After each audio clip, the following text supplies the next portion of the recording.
दोस्तों नमस्कार। Stock up down channel में आपका स्वागत है। मार्केट सेंटीमेंट लगातार वीक दिख रहा है, लेकिन अगर कल मार्केट सेंटीमेंट अप ट्रेंड हो जाता है तो ये 10 शेयर में पॉजिटिव खबर के कारण अप मूव आने की संभावना बनी हुई है। आइए जानते हैं क्या है अपडेट।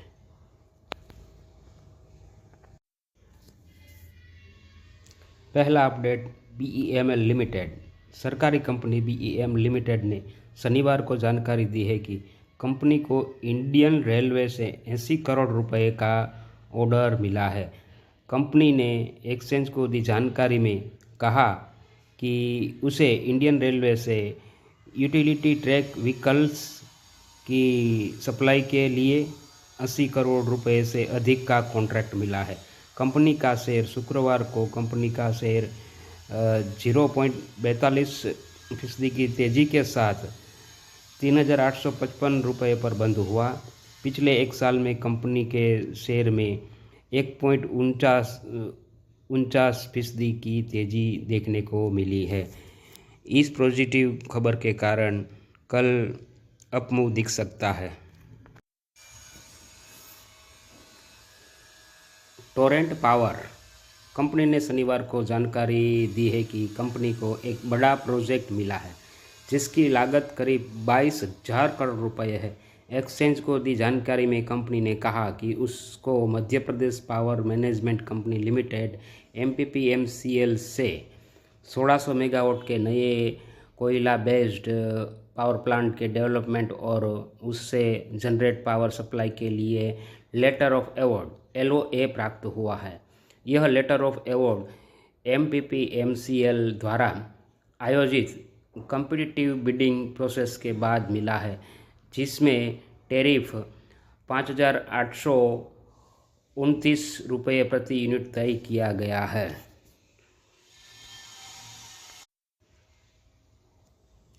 अदानी पावर।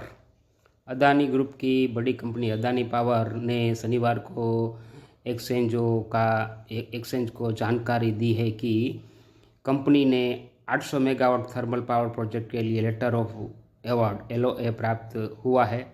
एक्सचेंज को दी जानकारी में अदानी पावर ने कहा कि कंपनी को MP power management company limited से 800 megawatt ultra super critical thermal power project के लिए लेटर ऑफ अवॉर्ड LOA प्राप्त हुआ है।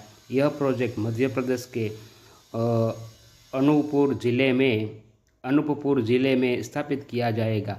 कंपनी का शेयर शुक्रवार को 0.81% तेज़ी के साथ 599.75 रुपये पर बंद हुआ है। हिंदुजा ग्रुप की कंपनी GOCL कॉरपोरेशन लिमिटेड ने शुक्रवार को 29 अगस्त को शेयर बाज़ार बंद होने के बाद जानकारी दी है कि कंपनी के बोर्ड ऑफ डायरेक्टर्स ने Hinduja nation power corporation limited HNPCL के थर्मल पावर ऑपरेशन के अधिग्रहण को सैद्धांतिक मंजूरी दे दी है। कंपनी ने बताया कि हैदराबाद के कुकट्टपल्ली स्थित ज़मीन के मोनेटाइजेशन और अपनी सब्सिडरी की बिक्री लगभग पूरी होने के बाद अब इसके पास सरप्लस लिक्विडिटी और मजबूत एसेट बेस है।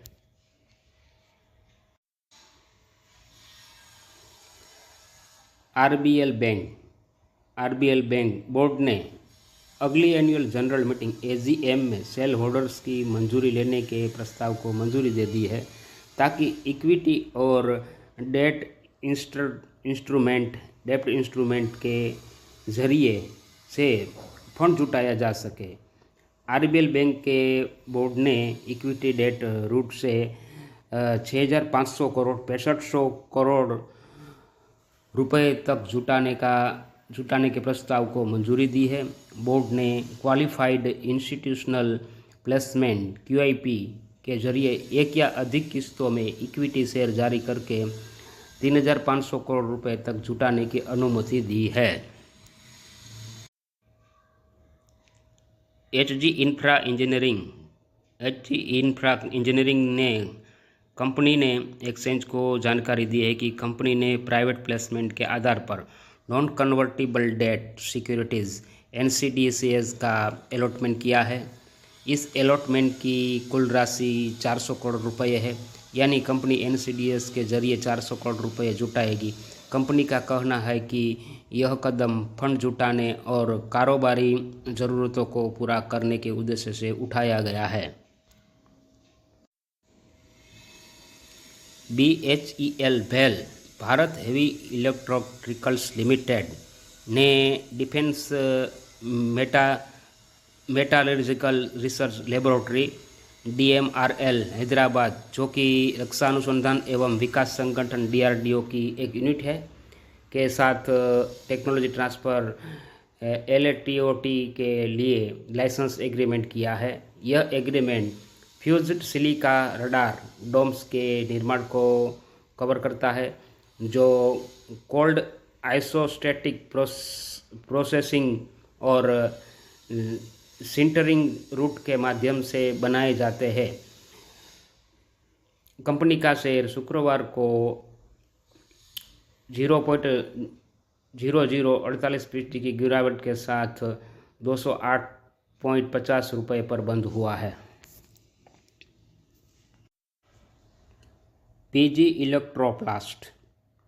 इलेक्ट्रोप्लास्ट लिमिटेड की step down subsidiary next generation manufacturers private limited ने महाराष्ट्र सरकार के साथ MOU पर हस्ताक्षर किए हैं।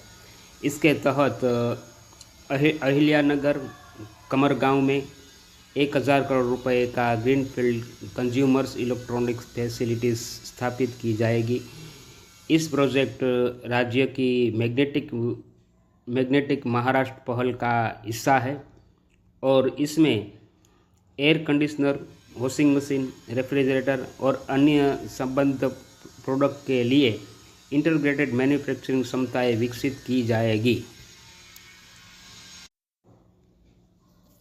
एथर एनर्जी ने अपने पहले वाहन आर्किटेक्चर 450 के बाद नेक्स्ट चैप्टर शुरू करने के संकेत देते हुए नया EL प्लेटफॉर्म लॉन्च किया। यह प्लेटफॉर्म वर्सटाइल और स्केलेबल होने के लिए डिज़ाइन किया गया है, जिससे कई सेगमेंट में कई स्कूटर डेवलप किए जा सकते हैं।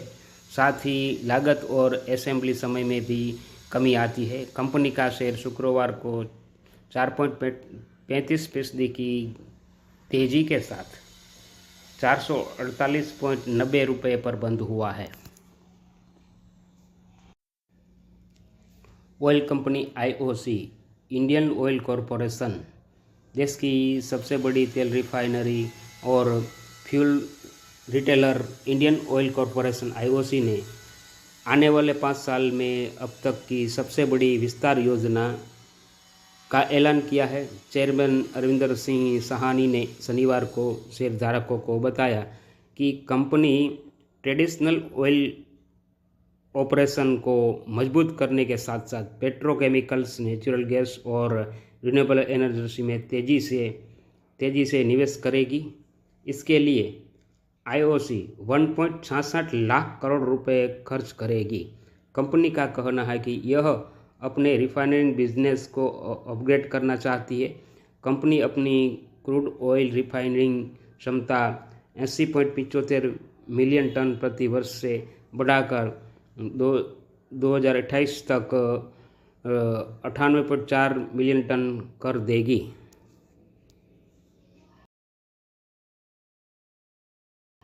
दोस्तों, चैनल में नए आए हो तो चैनल को सब्सक्राइब कर लीजिए। सब्सक्राइब बटन को भी दबा दीजिए ताकि आपको महत्वपूर्ण अपडेट तुरंत मिलते रहे।